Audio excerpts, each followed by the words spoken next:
Every morning, you wait at the bus stop at 8:40, expecting the bus to arrive in exactly 20 minutes. You know this because that is how long the ride took yesterday, the day before, and every day last week. Across town, a Wall Street trader is doing the exact same thing, looking at the historical trajectory of a stock and assuming tomorrow's price will follow yesterday's curve. Economists have a name for this deeply ingrained human habit. They call it adaptive expectations.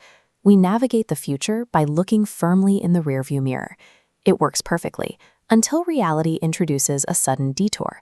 Imagine the local gas company unexpectedly closes your usual route to lay new pipes. The traffic is diverted.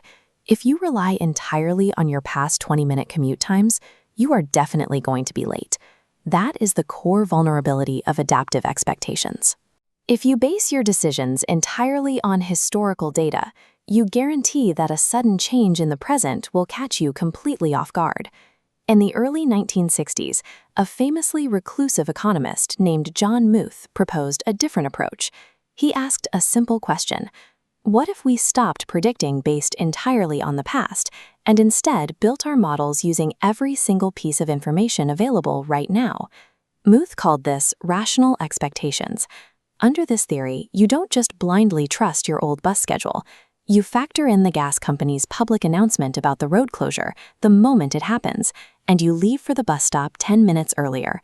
Let's look at this dynamic line graph to see the mathematical consequence. You have a steady, predictable upward trend.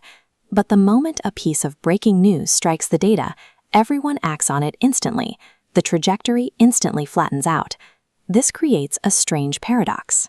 When an entire market is armed with perfect, up-to-date information, the future does not become clearer to predict. It actually becomes completely random. A few years later, economist Eugene Fama took Muth's quiet academic theory and applied it directly to the loudest room in the world, the chaotic floor of the stock exchange. Let's say you read the news and see that a company has just invented a revolutionary aerosol wrapping paper. You assume you've found a sure thing. If you buy the stock today, you will make a massive profit tomorrow when the rest of the world catches on. But Fama pointed out that you are competing against massive networks of professional brokers. They have rational expectations too. The millisecond the news of that invention broke, they bought up the shares, driving the price up to its maximum value before you even finished reading the headline. This chart shows exactly how that looks. The price doesn't climb slowly on a gradual curve to give you a window to buy in. It instantly teleports to a new, higher plateau. Economists call this the efficient markets hypothesis. The current price reflects all available information on Earth. Because all that known information is already trapped inside today's flat plateau, tomorrow's price can only be moved by completely random events. A sudden factory fire, a natural disaster, things nobody could possibly foresee. If the market is perfectly efficient, it is also entirely random, meaning that paying a professional financial advisor to pick your stocks is statistically no better than having an orangutan throw darts at a list of companies. The implications stretched far beyond Wall Street. Economist Robert Lupus scaled this exact theory up to apply to entire national labor forces. For decades, the standard Keynesian economic strategy went like this. During a slump, the government injects cash into the economy to artificially boost demand, encouraging firms to hire and lowering unemployment. But Lucas argued that the public has rational expectations.